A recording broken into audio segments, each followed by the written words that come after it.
توی این ویدیو می‌خوایم نحوه نصب میل اینیبل روی سرور ویندوزی رو با هم یاد بگیریم.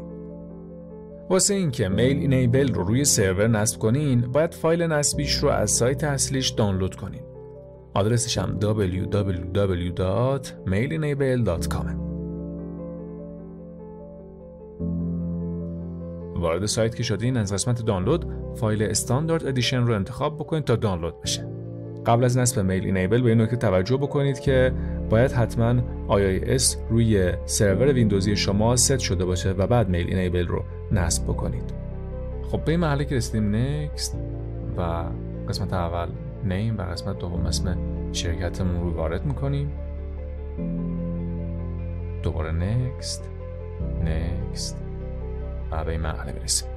مورد اول وب میل سرویس هستش. فعال بودن این گزینه یه پنل وب بیس گرافیکی خوشگل به شما میده که میتونید توش لاگین کنین و از امکانات ایمیل استفاده کنین. اما خب یادتون باشه واسه این کار باید IIS یا وب سرور ویندوزی مایکروسافت روی سرور شما نصب شده باشه. مورد دوم وب ادمین سرویس هستش. وب ادمین سرویس یه پنل مدیریت کامل رو برای مدیریت همه آدرس‌ها و دسترسی‌ها بهتون میده که برای استفاده به عنوان ایمیل سازمانی بسیار مهمه. اگه این گزینه رو انتخاب کنین میتونین از سرویس مدیریت وب میل اینیبل استفاده کنین. این هم نیاز به IIS داره. و گزینه سوم مایگریشن سنتر. اگه بخواین حساب و ایمیلاتون رو از سرورهای دیگه به میل اینیبل منتقل کنین، بعد مایگریشن سنتر رو انتخاب کنین. وقتی گزینه‌هایی که نیاز دارین رو انتخاب کردین، نکست رو بزنین و الباقی موارد رو هم طبق همون تنظیمات پیش‌فرض جلو ببرید تا نصب به سرانجام برسه و تمام بشه.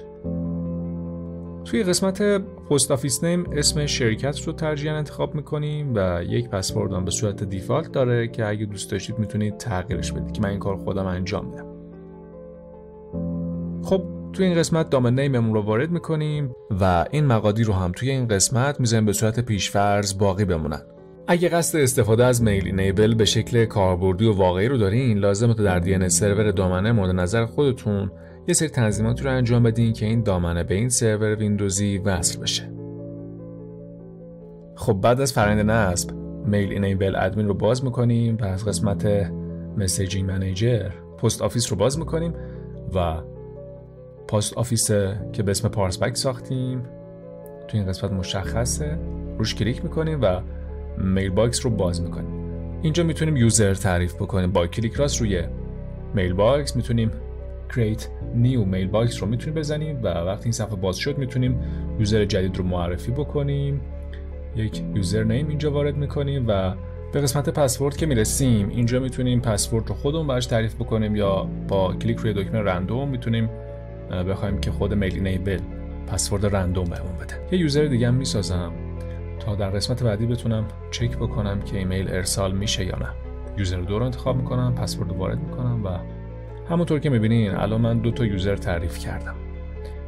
خب از طریق مرورگر کروم وارد صفحه mewebmail.localhost میشیم. با یوزر 1 لاگین میکنم.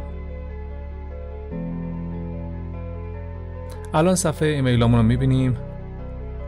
میتونیم از طریق اینباکس و از منوی سمت چپ مدیریت ایمیلامون رو انجام بدیم و اونا رو بررسی بکنیم.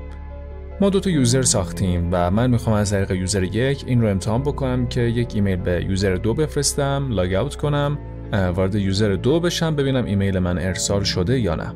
سابجکت رو تست میزنم و متن ایمیل هم یه چیزی به صورت دلخواهتون میتونید وارد بکنید که به صورت تست ارسال بشه. مثلا من میزنم this is a test email و ارسال رو میزنیم یا همون سند رو میزنیم. بعد اینجا توی سند آیتمز نگاه میکنیم که مطمئن بشیم ارسال شده و از سمت راست لاگ اوت میکنیم، میایم از طریق یوزر 2 لاگین میکنیم، وارد این باکس میشیم و میبینیم که از طریق یوزر 1 یک ایمیل به یوزر 2 ارسال شده. خب اینم از این. مطمئنم که از نتیجه نهایی و امکاناتی که میل اینیبل در اختیارتون قرار میده شگفت زده میشید.